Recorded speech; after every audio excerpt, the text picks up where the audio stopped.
我们要永远在一起哦。全网疯传手机电量带7，肯定能刷到一部恐怖片。但据我观察，如果你的手机带9，那么恭喜你，终于刷到了这部由真实事件改编的台湾恐怖片《失忆》。据说导演在拍这部电影时，还真的拍到了阿飘。大家注意看左边的树杈中间有张一闪而过的恐怖鬼脸，是不是瞬间毛骨悚然？但大家千万不要害怕，我是觉得应该是导演想要搞点噱头出来，增加一下电影的热度。我们还是要相信科学。废话不多说，咱们马上开始。男主陈浩是个电视台制片人，日子过得相当舒坦，马上就要和相恋多年的女友步入婚姻殿堂。可他做梦都想不到，一场看似普通的春梦却把他拖进了无尽深渊。梦里他出现在一个陌生的老宅子里，看着周围的布置，似乎是有人结婚。他满心欢喜，刚想掀起新娘红盖头，可下一秒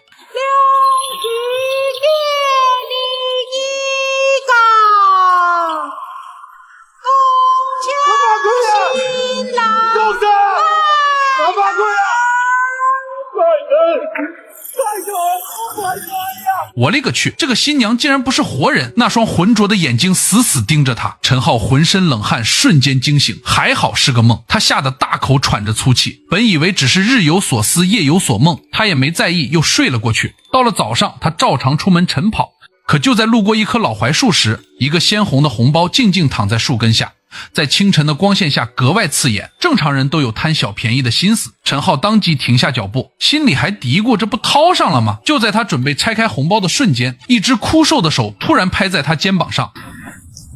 有事吗？你要这个？给你啊。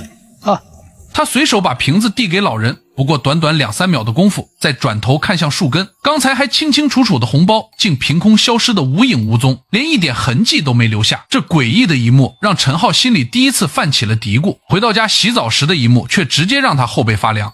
他低头一看，自己胸口莫名出现3道鲜红抓痕，深浅不一，一看就是刚留下的。他下意识以为是睡觉被女友抓伤，压根没往心里去。可更要命的是，陈浩最近正在拍摄一部民俗纪录片，主题偏偏就是台湾最禁忌的阴婚习俗。这也说明了他晚上为啥会做那个奇怪的梦。为了拍到真实素材，他专门采访了当地赫赫有名的玄真神婆，而神婆的一番话直接让众人毛骨悚然。以前的女人生前未嫁，死后不能进入宗祠，会变成了孤魂野鬼。所以呢，老一辈的人在他死后749天内要替他完成冥婚，让他的灵魂能够圆满投胎转世。不然会怎么样？怨念太深，他会留在那个地方，世世代代干扰，不得安宁。做法很简单，把死者头发、生辰八字和贴身物件装进红包，丢在路边隐蔽处，家属躲在暗处蹲守，谁捡到这个红包，谁就是天选的阴婚新郎，不能拒绝，更不能反悔。听完这段讲解，陈浩脑子里瞬间闪过清晨的红包和身上莫名的抓痕，心里咯噔一下，一股不祥的预感直冲头顶。采访结束，众人准备离场时，玄真神婆突然叫住陈浩，脸色凝重的吓人，盯着他的眼睛沉声问他：自尊儿，最近你有没有发生什么不寻常的事？没有发生什么事啊。我八字蛮重的，应该是不会发生什么不寻常的事。陈浩还嘴硬逞强，说自己八字过硬，百无禁忌，根本不可能撞邪。可神婆根本不吃他这一套，临走前丢下一句细思极恐的警告：自尊儿，所有的征兆出现都有它的原因，要注意一点。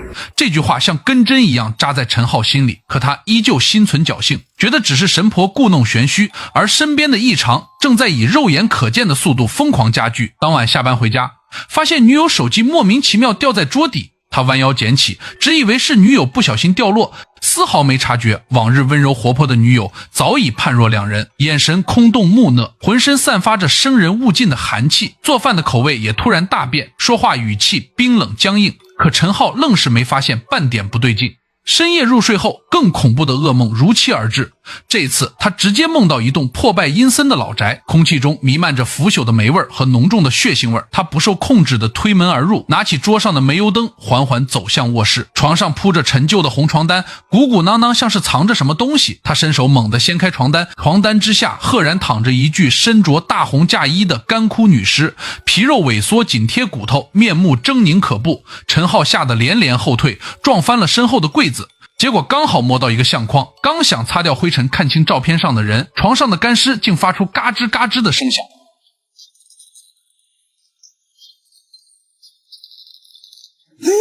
极致的恐惧让陈浩瞬间惊醒，他下意识转身抱紧身边的女友寻求安慰，可这一抱直接让他浑身发冷。身边明明躺着一个女友，可床的另一侧竟还躺着一个一模一样的女友。就在他吓得不敢动时，身后的女友坐了起来。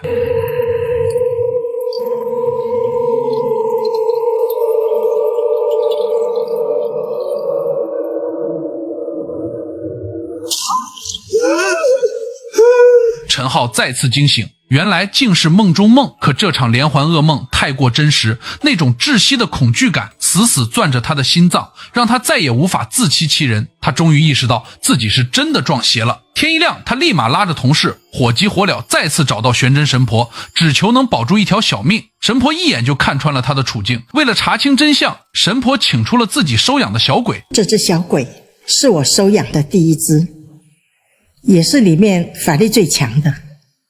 你的事情必须问他，手给我。神婆刺破陈浩指尖，将一滴鲜血滴在了小鬼的嘴巴里，接下来就开始一问一答，举行仪式。你每问一个问题，他就会给你个答案。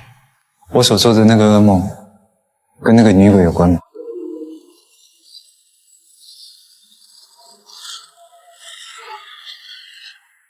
一问一答之间，一个尘封几十年的秘密彻底浮出水面。他接着追问，他跟了我多久了？神婆解读小鬼的暗示，算出的结果让在场所有人汗毛倒竖。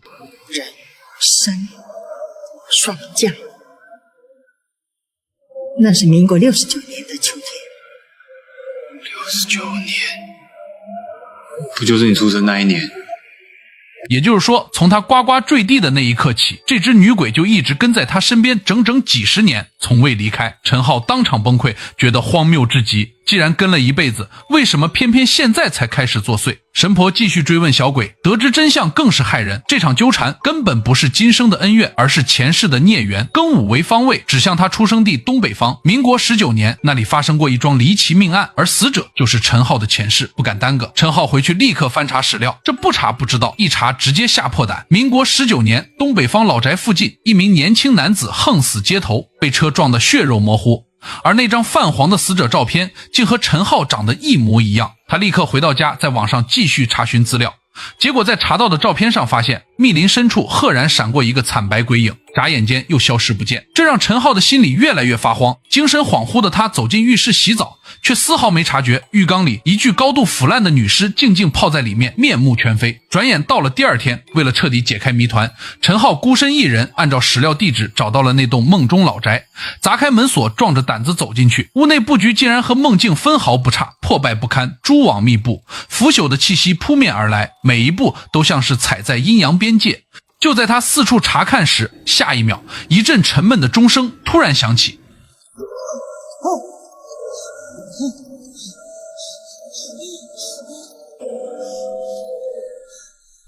就在这时，时空瞬间扭曲，他眼前一黑，竟直接穿越回了民国19年。前世的他只是个普通砍柴小伙，路过山路时捡到了那个阴婚红包，打开一看，里面没有钱财，只有纸人、黄符和一缕青丝。他刚察觉不对劲，两个壮汉突然冲出来，二话不说将他强行掳走，直接锁进了这栋老宅。原来这家小姐未婚病逝，家人为了让她入宗祠，强行选中她做阴婚新郎，根本不管她愿不愿意。老宅内张灯结彩，却处处透着阴森，没有半分喜庆。他被强行换上喜服，就在他一脸懵逼时，一个诡异的声音响了起来：刷里天，阴阴在梦。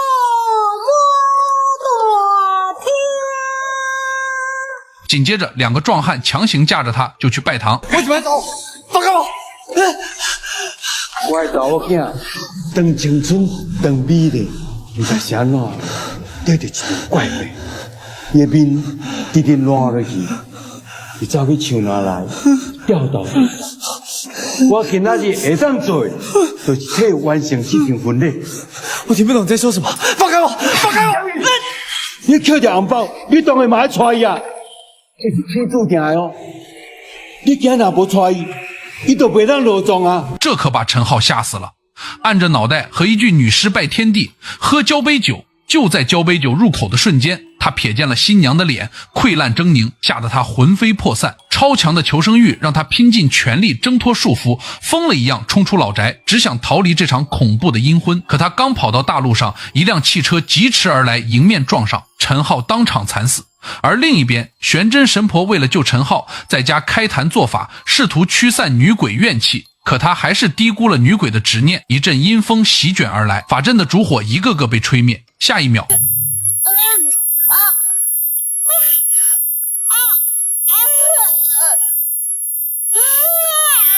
刺耳的尖笑直冲耳膜，神婆头疼欲裂，自己的法力被强行压制，女鬼隔空操控着她的身体。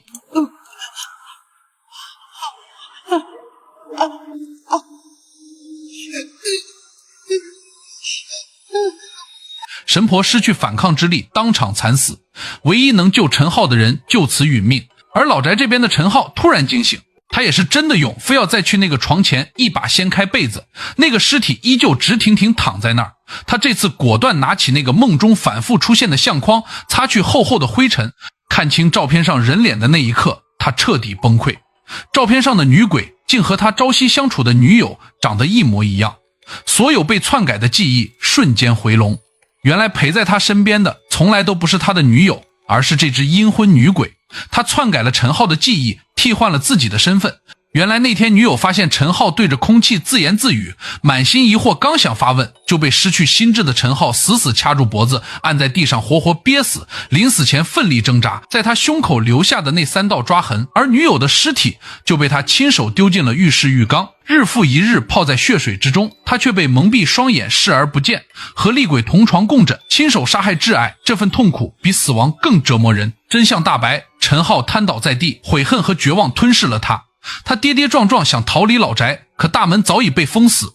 女鬼的身影缓缓浮现，一步步向他走来。陈浩，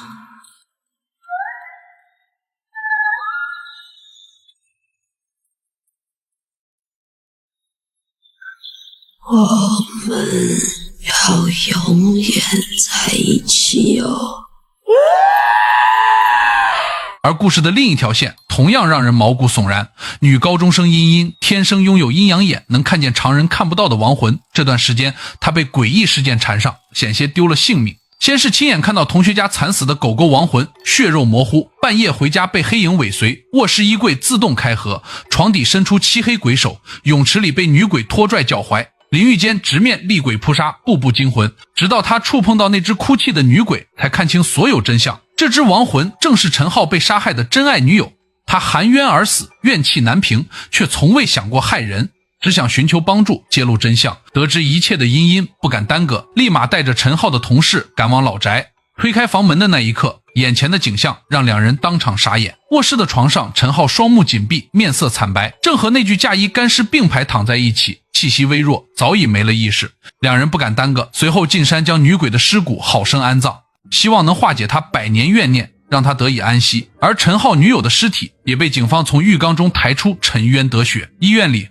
昏迷的陈浩缓缓睁开双眼，他仿佛感应到了什么，目光空洞地望向床边的空椅子，那里空无一人。可他知道，女友的亡魂就静静站在那儿，没有怨恨，没有指责，只有不舍和温柔，默默守护着他。这份跨越生死的爱意和阴婚女鬼的偏执占有形成了最讽刺的对比。这世上最可怕的，从来都不是老宅里的红衣厉鬼，也不是路边勾魂的阴婚红包，而是封建陋习催生的偏执执念。百年阴婚困住的不是亡魂，而是生者愚昧的执念。女鬼索命索的不是缘分，而是跨越轮回都不肯放手的战友。反观被害的女友，纵使含冤惨死，魂魄徘徊人间，满心也只剩救赎与温柔，从未有过半分加害之心。鬼由心生，邪由念起。旧时民俗里的糟粕困住了逝者，也害苦了生人。而现实里真正能护我们周全的，从不是八字命格，而是不贪小利的清醒，珍惜眼前人的本心与不信鬼神的坦荡。好了，今天的故事就到这里，我是听雨，关注我，咱们下期再见，拜了个拜。